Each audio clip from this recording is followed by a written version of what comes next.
Hello? Hello? Hello? Okay, let's see if I can hear myself.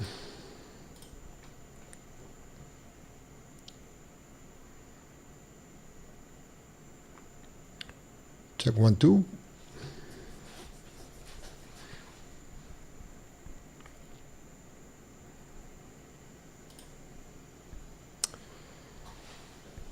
Okay. Prove God is real. This is final evidence for all those pesky atheists. Today, prove that God is real. Prove that God created the universe. Undeniable proof.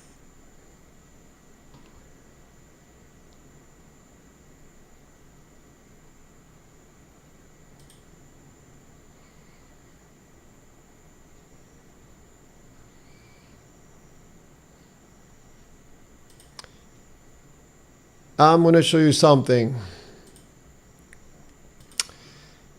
that is going to take that doubt out of your mind that if God is real or not. So those of you that don't believe, atheist, stubborn atheist, you're going to learn a thing or two today. This is undeniable proof that God is real and exists.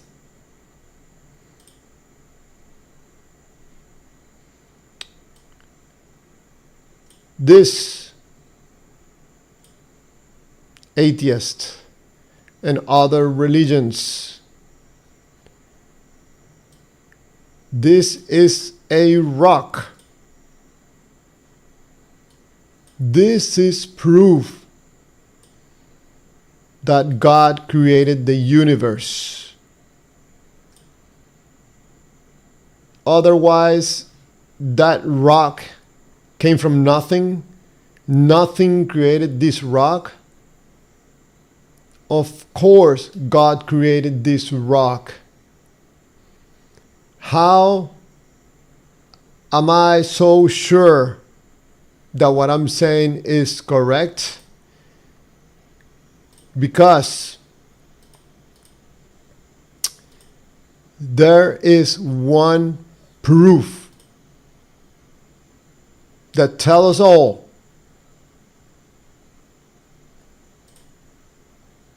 that this rock was created by God. A book named the Holy Bible. So how do we know that God is real and God created the universe? Because the universe could not create it itself. Therefore, it had to be created by the God mentioned in the book. Those atheists, now are you going to say, this is proof, a rock, the universe, it was created by the God of the Bible. I think that maybe some atheists might be asking, how did you put together 1 and 2? How did you put together that God created the universe because it's mentioned on a book? This is not a book. This is the Holy Bible. It's a book. And it's mentioned in a book that a character on a book named God created the universe. Therefore, the universe was created by God. But the book mentioning God creating the universe doesn't prove that God created the universe. I don't care. because it feels good, it makes sense to me, and that's good enough for me. That's all I need to know. God is real, and God created the universe. So, atheists, shut up. You don't know what I'm talking about. I know what I'm talking about. The Bible told me that God created the universe.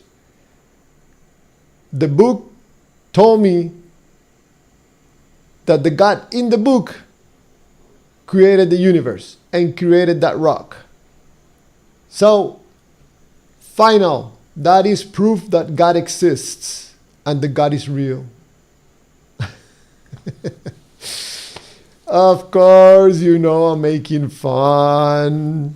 A little bit of fun, okay? I'm not making fun of you, people that believe. But this is more or less the way I used to think before. I would defend my precious God. I could not care less anything you had to say that contradicted my belief in this beautiful and loving God that is mentioned in the book.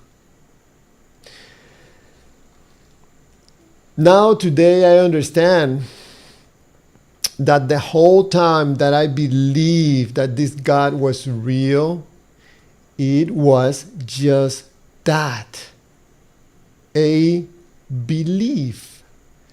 And no amount of belief will make the God real.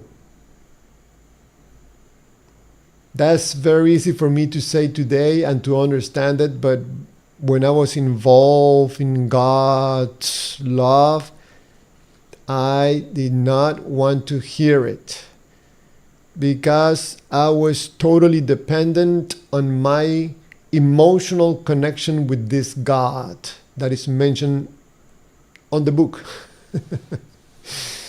I point like that because the screen is in front of me. But for those of you that believe in God, in any God, because I know you're thinking that, no, your God is real, but the other person, I know my God is real. No, we all believe that the same God is real, but it's just different approaches. Sure. You believe that the God is real. You're right, it is your belief. And some people do not agree with your belief because other people believe that other God is real and the other God created the universe. So you see, when it comes to gods, you will always be in conflict. Because when you introduce a God to a group of people, there's always going to be people that believe and don't believe. And the people that believe, they will always continue to subdivide that God and adjust it to their advantage and make other different branches of believing in that God to the point that they will create other gods, like is happening today. So sometimes I get into the comments sections of some videos, people talking about God and the love of God and their relationship with God. And sometimes I decide to ask questions. What is the purpose on believing on this particular God? And the person answers or responds, hey, there's only one God. My God is the only one real. Why are you saying why I believe in this God? Because you believe in that particular God. The point is that the answers that some of the believers provide in these comment sections from some of the videos, I sometimes find outrageous. I think that the most common denominator between believers in YouTube is that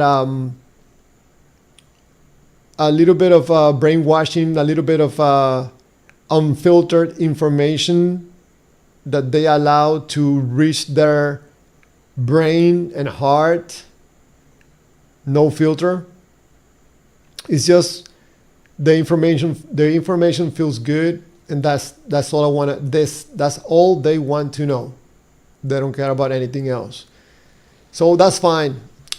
I make these videos to remind you that there's people like us that understand that your belief in your God is your belief.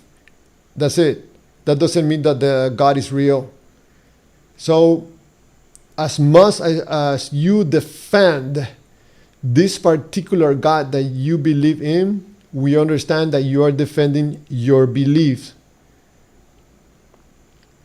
And for those believers that are constantly telling other people about their relationship with God and Jesus, why the marketing?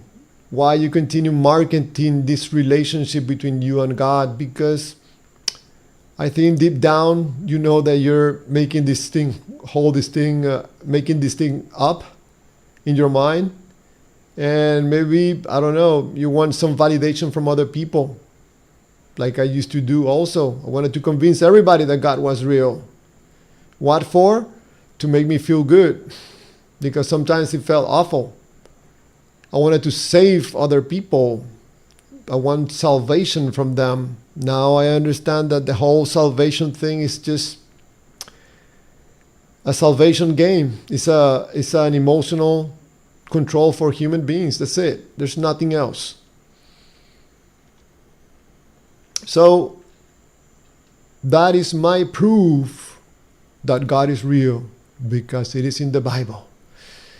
If it was not in the Bible, you and me, if you're a believer, we will not know that God created anything, because we needed the information to be provided to us about this particular God mentioned in the Bible in order for us to make a connection between our beliefs that the universe was created by the God of the Bible.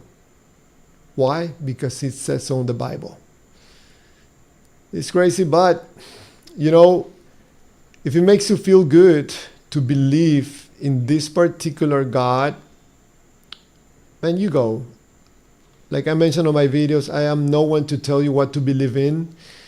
If you have not been able to solve your emotional problems with anything down here in this earth, and you want to solve it with irrational thinking, man, just do it. If you want to do it to a God. You want to do it to the reading of the Tarot. If you want to do it through anything, as long as you don't hurt anybody, just do it. Try not to use drugs or anything that's going to hurt you, you know, but whatever is going to help you and assist you to solve your current problem that you have in front of you.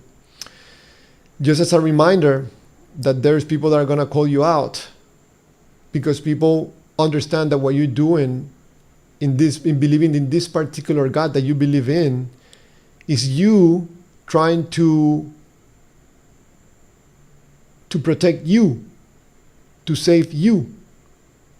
Because like I said, I mentioned in all my videos, believing in God, in any God, has nothing to do with believing in God. Believing in God has everything, 100% to do with you and your feelings. Ask yourself a question. How do you feel about your particular God? Your God. Does it feel good to be friends with the most powerful being in the universe? Wow.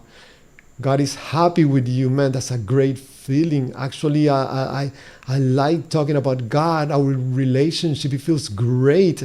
I'm a better person. The information of a God provided in a book makes you feel good. You go, man. You go. Believe. Reminder.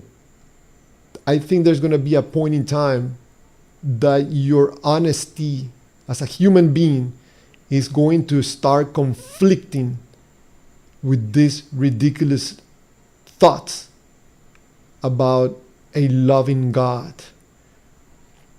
Yesterday, I was listening to, I think his name is Janko.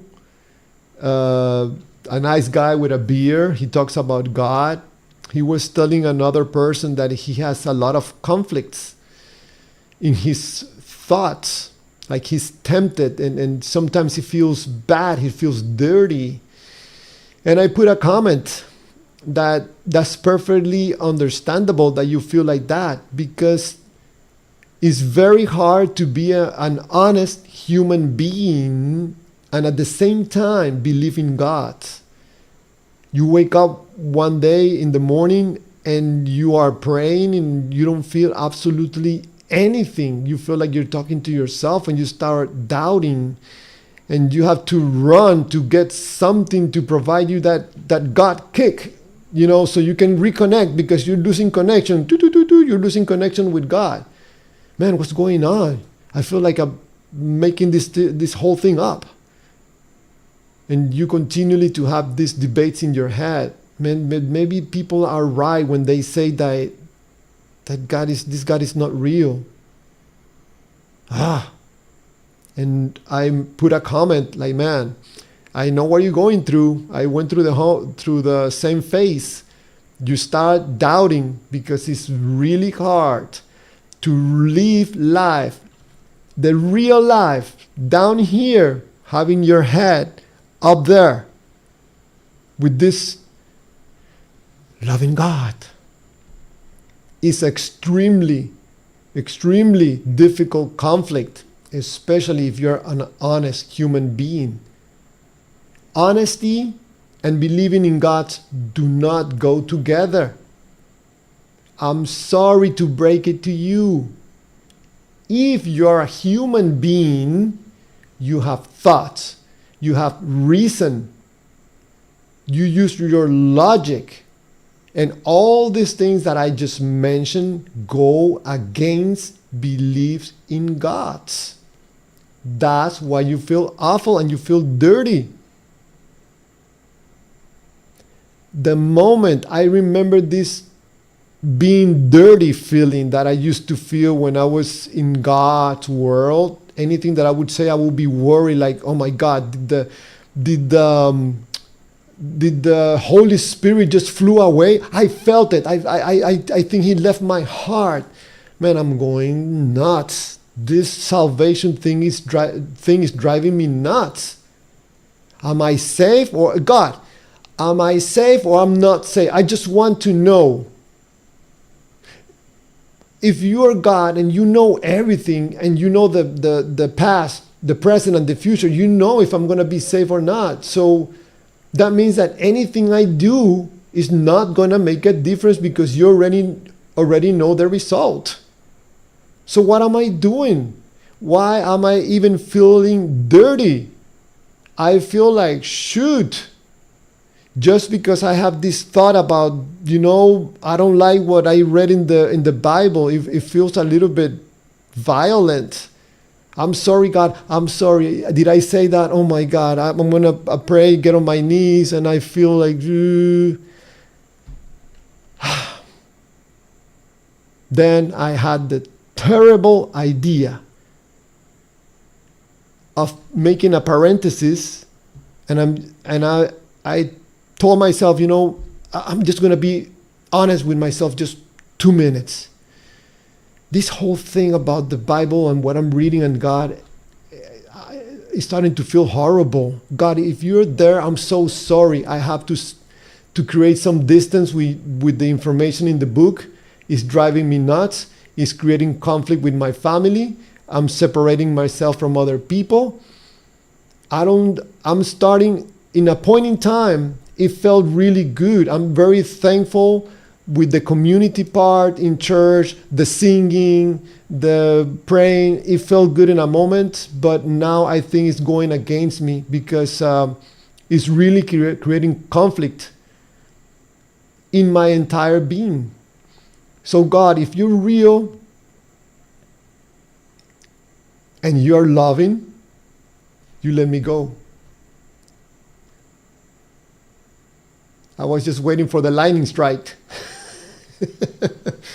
Oh, so you don't want to love me, huh?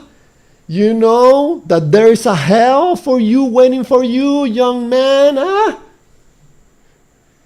Man, I was tempted to go back. I'm like, what am I saying, man? I feel bad. Should I do this? Should I? And I decided, I think I did the best thing is to stay away from God. Stay away from any God. And I tell you that the moment you go back to being honest, it is a lonely place to be. It's a sad place to be. You feel very lonely. But I found something good in that loneliness. I didn't have to pretend there was a God.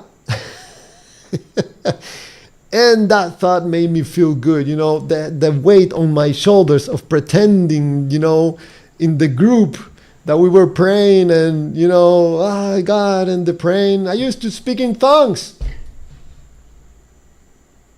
That's how submerged I was in this God world.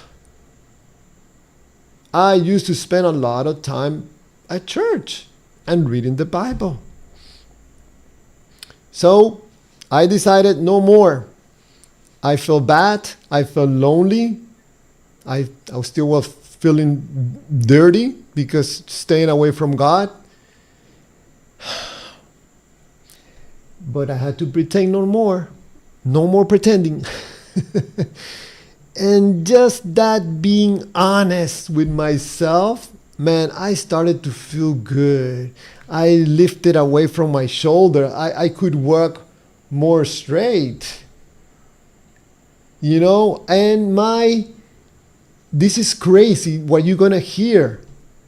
My praying still continued, but changed completely. I was not asking God anymore for special favors. God, give me this job, get me this car, give me this, give me that, give me this opportunity. Now that I look back, I was using God for my own advantage. I was even telling people that were mocking God, God is gonna get you. God, this guy is mocking you. What can we do for him, huh? A little lightning bolt, something that is gonna teach him a lesson. Look for the things that I was asking for, praying. You mock God, you paid the price. I was nuts. Then my praying changed. If you're real, God, universe, nature, whatever is listening out there, because I still feel that there is something. I don't know what it is. Thank you for giving me the opportunity to give you thanks. Thank you because I'm standing up with pure health. Thank you, thank you, thank you, thank you, thank you, thank you. And I'm like, you know what? I think that praying feels way better. Just giving thanks. And still today, I wake up in the morning, I go to bed, I say, you know what? Thank you, whoever is out there, whoever is here, whoever is to my left, to my right. I don't know. If someone out there is listening, thank you for my bed because it feels awesome. Sometimes I have to sleep in the hospital or on the floor or doing something else. Now I'm in my bed. I give a lot of thanks for that. Just being able to sleep and relax. In the morning, I wake up, I'm like, man, I'm alive. Thank you. Javier, you're not going to ask for anything special favors? No. I feel awful asking for anything. I know the neighbor, they're asking for their son's health, 5 years old, dying from cancer. Man, if I'm going to ask for something, the neighbor's kid, please, get him better. Heal him. Something for me? No, thank you.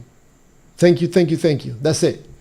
So there were good changes when I started to stay away from any God. Feel better, honest with myself, honest with other people, being thankful. No more a-hole.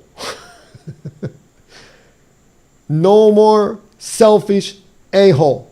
Thinking about my salvation. Thinking about what can I ask God. You know, in this letting go of God, of any God, it opened my eyes to some things that I find today very interesting. Because when I started giving thanks to whoever is out there or is here, even if there's no one out there, even I feel like giving thanks. Because as long as I have health and I'm not in a hospital bed dying, I have opportunity to do things, and I'm very thankful for that. One of the things that I'm really surprised, that even when I say like, thank you, universe, thank you, whatever, man, I can almost hear something saying, move. Move.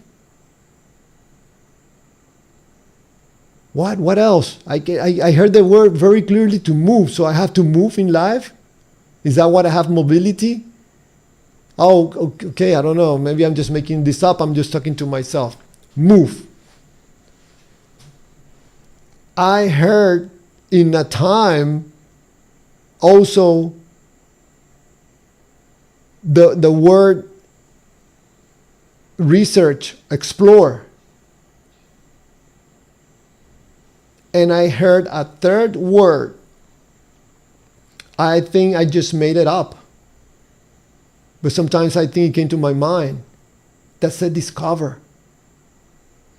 Oh, okay. I just made up 3 words. Move, explore, and discover. And I'm like, what for? What do you want me to move, explore, and discover? Man, I laugh a little bit, because sometimes when I have these conversations with myself, man, I can make up some good shoot. Because when I ask that question, like, okay, so I have to move. Is that why we have mobility as human beings? Is the exploring part of why I feel bad when I'm not moving and doing things? I have to explore. Is that why, if I'm not discovering something new, if I have a new toy, whatever, is that why, the reason why when time passes, then I don't feel interested in this whatever I had in front of me? That's why I have to continue discovering. So what am I supposed to discover? What? Man, I heard something. Discover you? What? Who is you? If you is God, okay, so move, explore, and discover. What? Discover. Oh, so I'm not supposed to know what am I supposed to discover? Is it discover you? Is that the reason why I'm so resistant and reluctant to be told who God is? These people, 2,000 years ago, are telling me today who God is.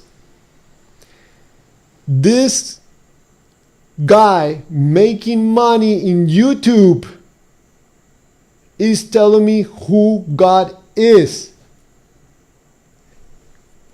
Closing the door.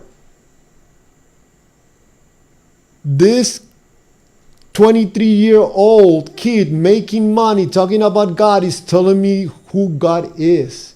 Because the book says here in Corinthians 18:24 says that the word of the God, blah, blah, blah, blah, blah.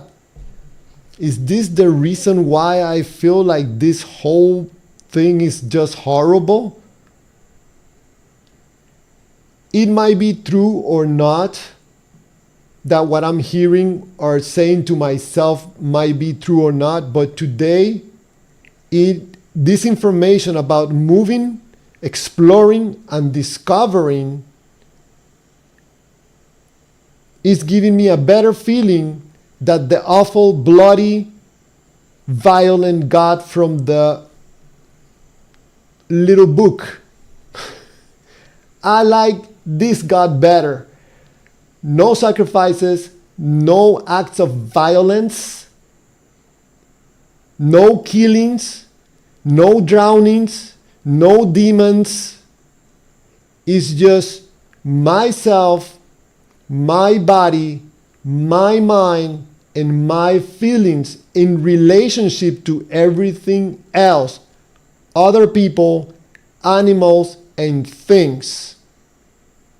So, instead of living my life following this horrible, violent God from this awful book, violent book, I have decided to live my life in a way that I move, don't stay in one place, because I'm designed with mobility to move.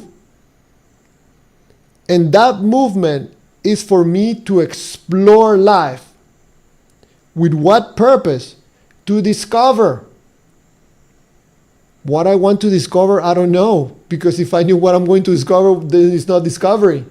Probably I can discover who God really is. Maybe the big prize in life is to discover, to find God. Maybe the real one, not the violent, bloody one. No. This, I think the word is petulant, awful, insecure God from this little book is not God. This was made up by a group of people, and some with really bad stories. There is some stuff in the Bible that you could probably use in your life to improve your life. My recommendation, stay away from the book. It's very violent. It's very bloody. I would not keep that book around any of members of my family until they are 18 years old and they can decide from themselves that they want to read this crazy, fantastic, violent information. If you listen to this live stream right now or later, don't believe anything I tell you. Don't believe anything. Continue believing in your God and see how far it's going to take you in life. See how far you're going to continue fighting with your honesty. Me, myself, some people that try to convince me, actually some people get in the chats and try to convince me to get back to the God of the Bible. I'm telling them, you're crazy, you're wasting your time. Why in the world would I go back to being what I consider being ignorant? This manipulation tactic used in the Bible, understand this, my recommendation, you don't have to. Okay? If you influence one of three things in a human being, you can get that person to do something for you. Something very simple. Can you get me a glass of water? Get out of here. I'm not going to get anything for you. If you can influence thoughts, feelings, or an action in that person, you can get that person to do something for you. Forget about the glass of water. How about getting money from people, huh? I bet you that's going to make you feel better. How about we use any tool available out there? How about we use a God? Because God carry with them a lot of emotional charge in people. You can take advantage of people that are really broken emotionally and just inject this stupid information about this violent God and call it loving God. And you're going to get them to give you money. Oh, but I don't give anybody in YouTube or a preacher, I don't give them money. You give them energy. That's enough. They can convert your energy in something else, in views, in money. So if you don't understand as a human being how your body, how you work as a human being, you're going to be used. which most likely you're being used right now and you don't know it. Thought, feeling, and action. If you can brainwash someone, you can affect their feelings and you can affect their actions. If you can directly affect someone's actions, like going direct physical, you can affect their emotions and you can affect their thoughts. If you can affect someone through their feelings, you can make that person to take an action. So when someone tells me, my special relationship with my Lord and Savior, I know exactly what they're saying. The God feels good. The God feels good to me. The belief in the God feels good to me. So I'm taking action according to this information that makes me feel good. Okay, he's being used, but it makes him happy. Just why you want to try to change him? Just let him be. To the person that is making money talking about God, and God revealed to me that this and this and that. God told me last night. They're just lying. They know they have an effect on you, emotional effect on you. You're going to be producing views so they can get money. Myself, don't even subscribe to my channel. Don't put a thumbs up. Don't do anything. Because then I would not be honest. The main reason I have this channel, one of the main reasons is because I would like to make money through my YouTube channel. I'm doing a terrible job because I barely post. But in a certain way, I want my freedom. I would like to have more freedom, have more money.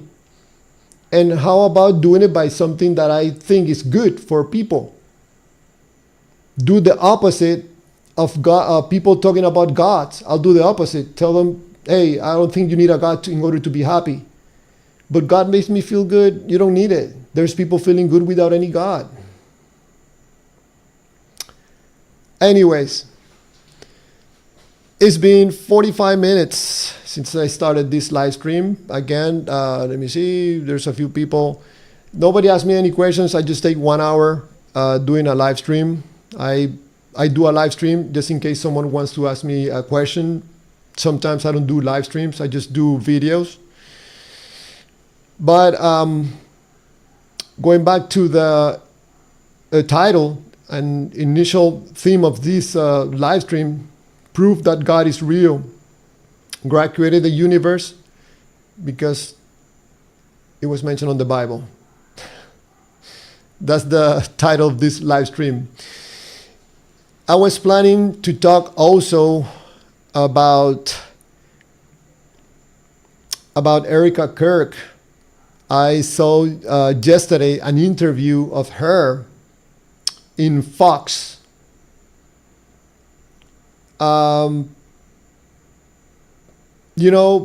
Maybe I mentioned something a little bit about this interview because it really caught my attention.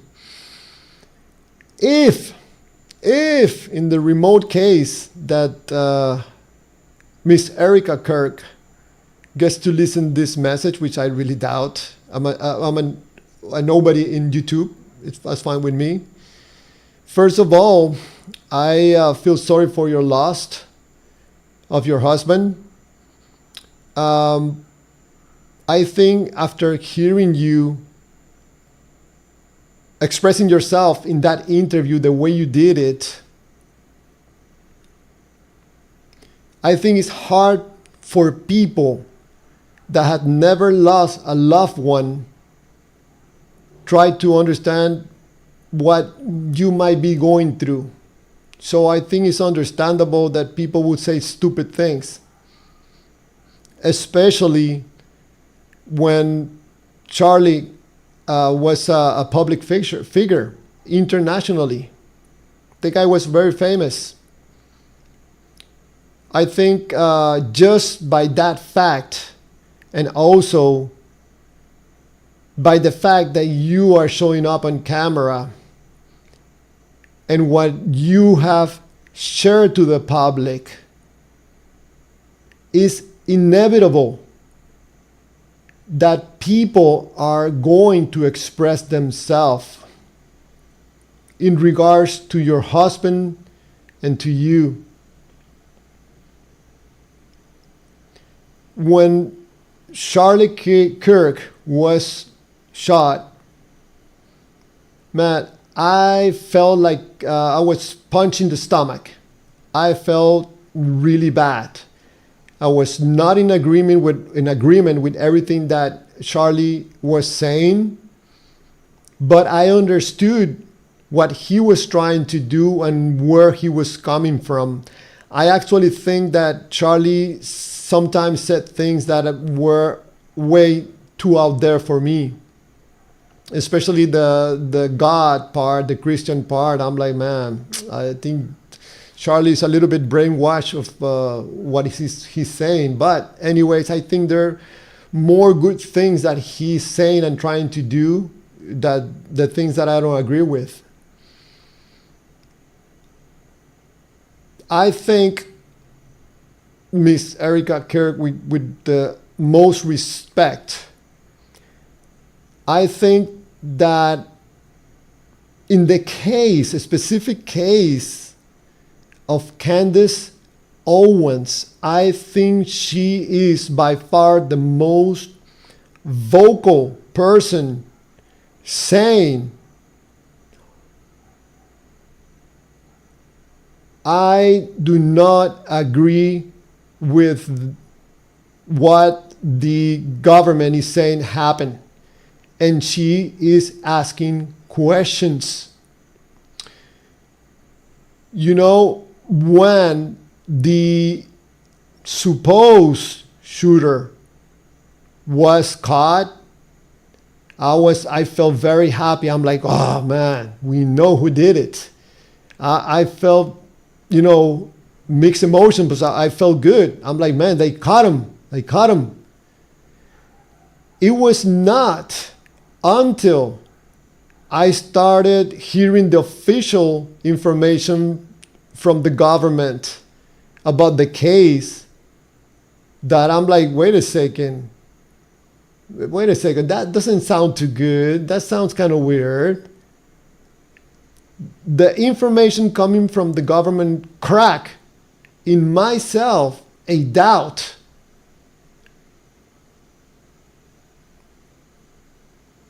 It is not until I saw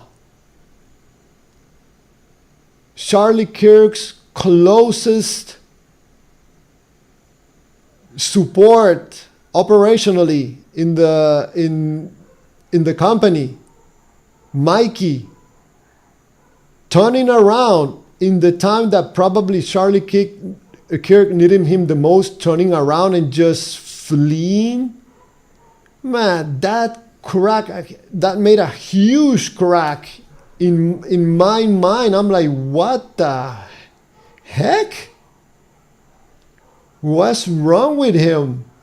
Why would the shot, Charlie Kirk is not even all the way to the ground, falling, and this guy's on the phone.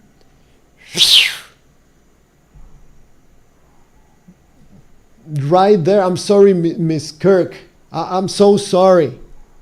I'm one of those guys that I'm like, no. That was not correct. That was the opposite of what a normal human being will do, especially someone that is very attached to Charlie Kirk. Now, I get to hear the guy, what's his name? The security guy, his bodyguard, part of his security in an interview.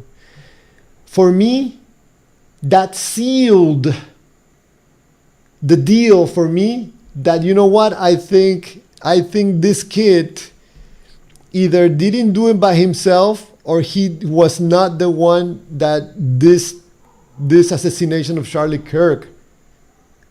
Can you imagine what I'm telling you? After believing 100%, because of the information that the guy, the kid, he shot Charlie Kirk, it's not until I hear the information from the government, supposedly the evidence, It's not until I see Mikey McCoy going like that, almost running away, not until I hear and saw this security guy for Charlie Kirk that I'm like, no, man, this is way too much. So, Miss Erica Kirk, in myself, I don't speak for anybody else. I'm so sorry, but Charlie Kirk was a public figure that influenced a lot of people. And for myself, this needs to be investigated more in depth and openly. Because the Charlie Kirk security guys is extremely suspicious. Even, I believe, in my opinion, he lied in that interview. Horrible. Not only that, he don't accept blame for what happened. His only job was to protect Charlie Kirk, and he failed miserably. And he's not saying, hey, let's not look for anybody to blame. It was my fault. No. The guy's like, no, because of that, because of this, because the other guy, because the drone and whoever he can blame. So I think very humbly, with a lot of respect, Miss Erica Kirk, not only Camden Owens, but myself, I would like a more open, transparent investigation of what really happened to Charlie Kirk, a person that influenced so many people. So if you decide for yourself that, you know what, the investigation right now is enough for you, I will respect that myself, because, ma'am, it was your husband, your family. But that doesn't take away that people like me are pushing for more transparency. I think you could ask part of this people, the government, the Mikey McCoy, the security guy, why in the world would you run like that? Why you didn't help my husband? Why you didn't stay there? What the hell is wrong with you? What about you could help? Why did you run like that? Sir, security guy, why would you lie? Why would you not accept responsibility? That's horrible. I find it a little bit kind of weird that you're not upset saying these things. So it's understandable for me that people probably, I'm not in very good agreement of how you have reacted. But,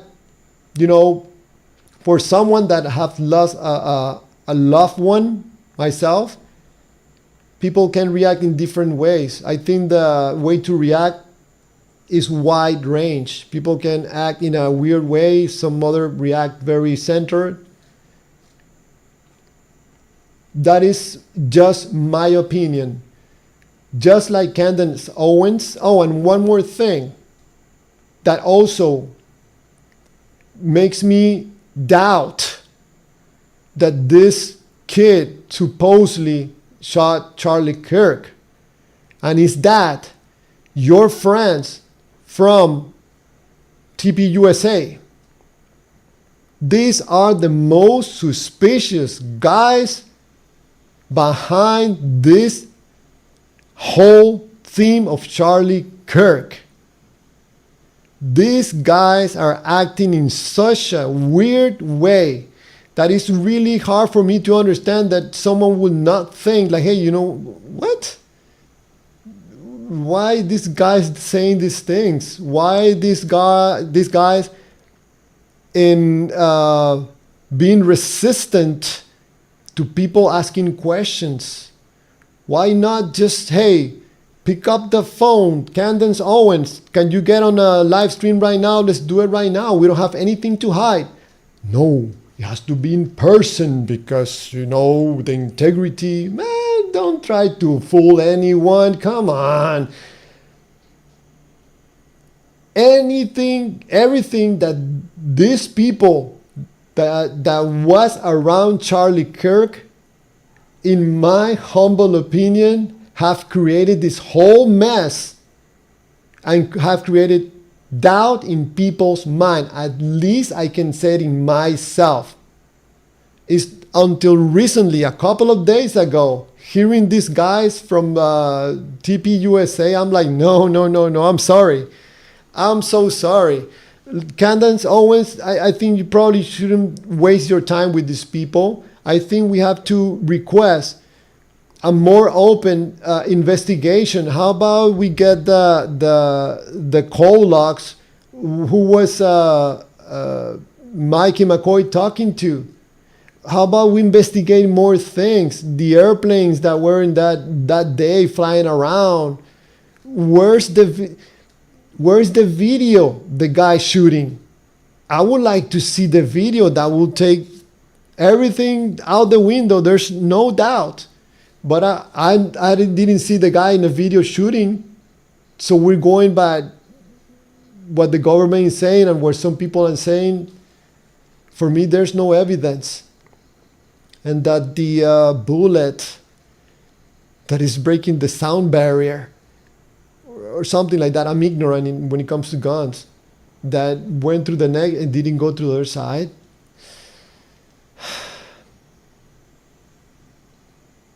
Forget about that one.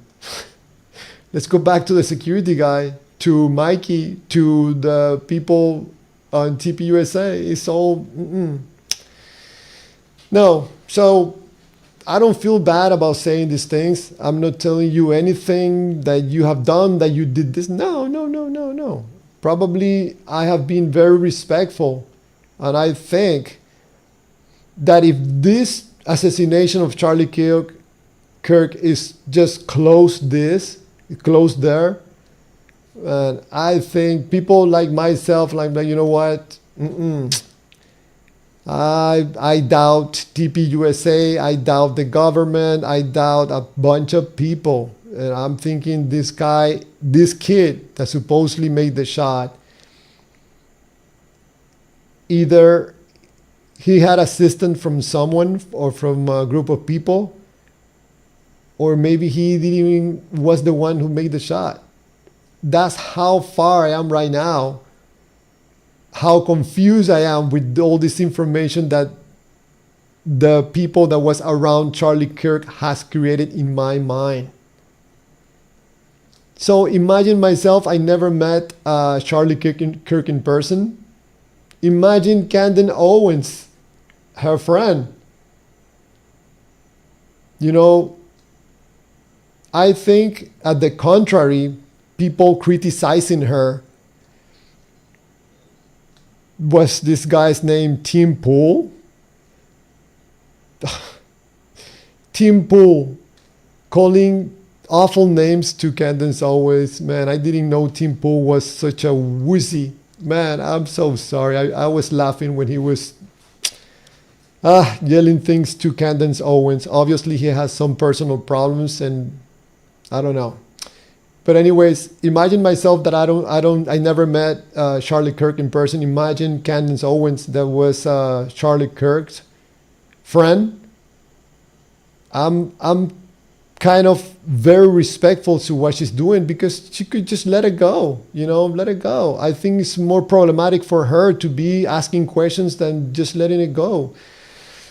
But I choose to think that she's very transparent as a human being, and she wants real answers. She doesn't want to be fooled.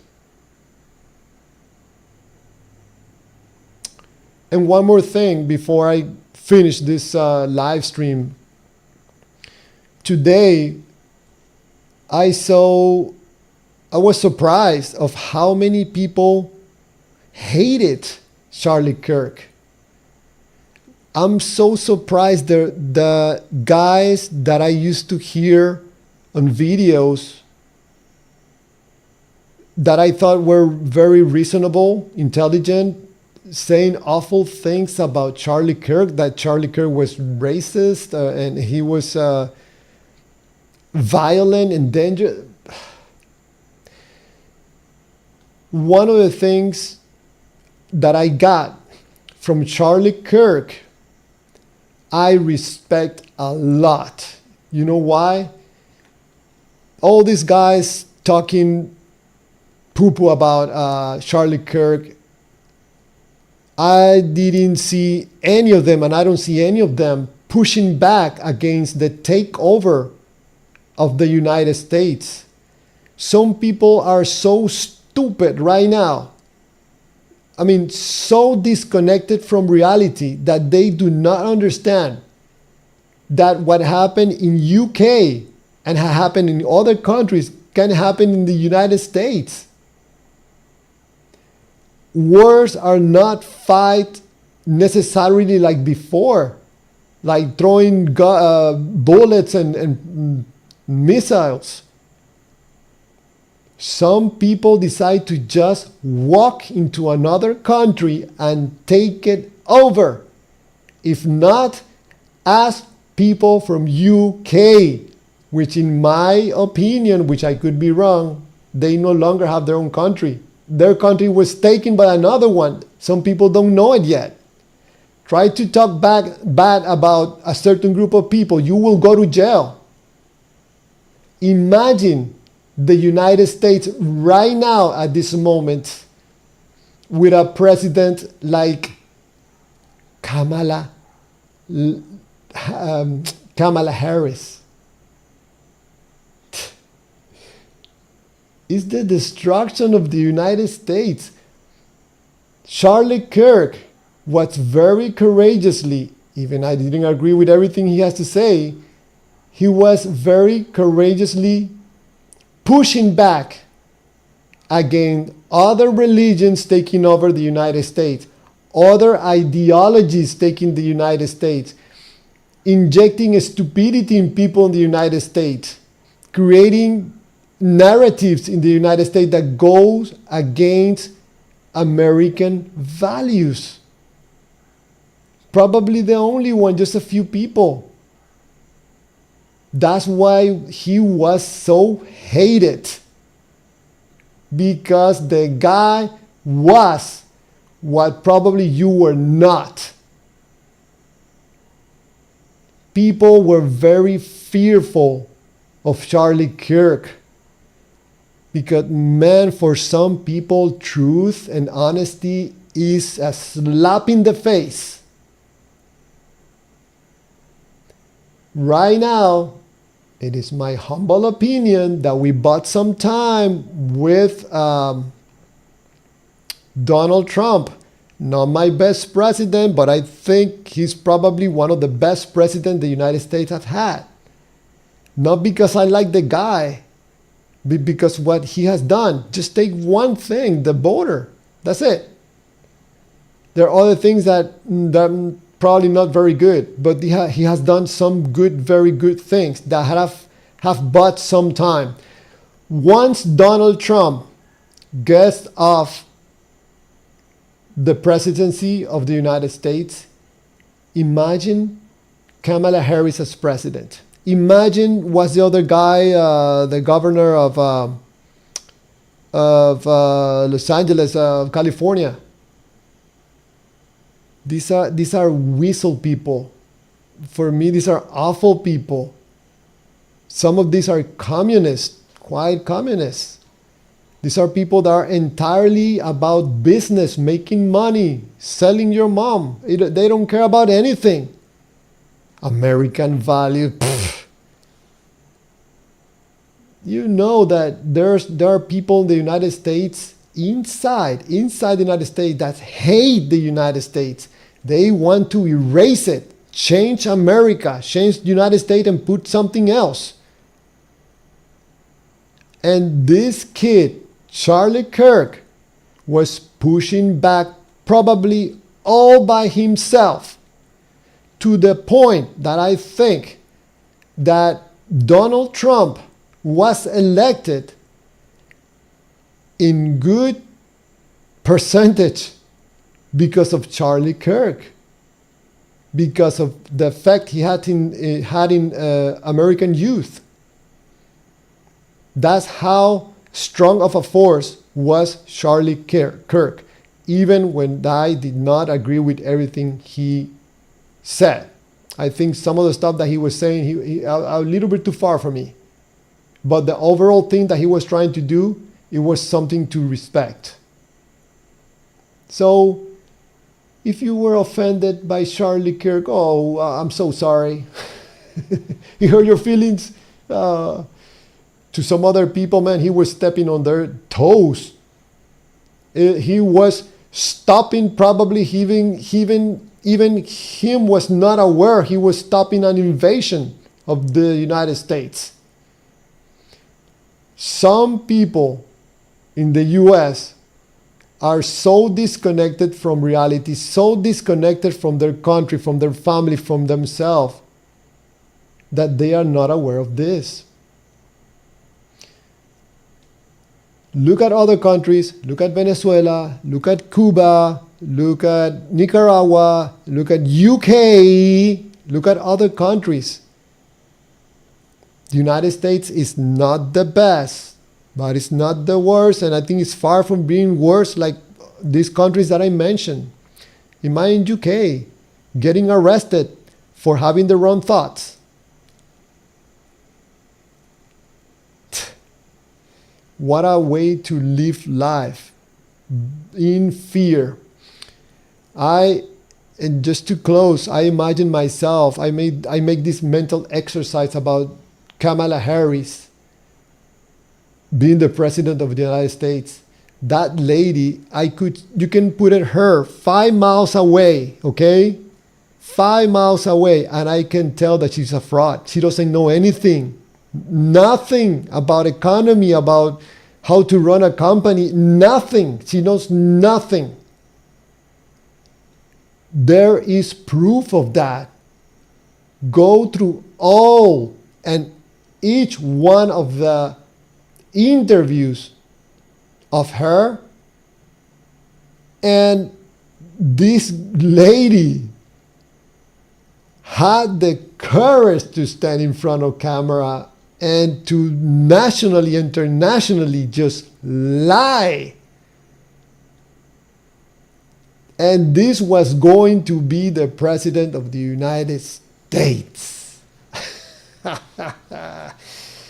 What's going to happen when Donald Trump gets down from being president? I think probably if the Democrats gets into power, man, they're going to go with everything against Donald Trump and anybody that poses a blockage in their business.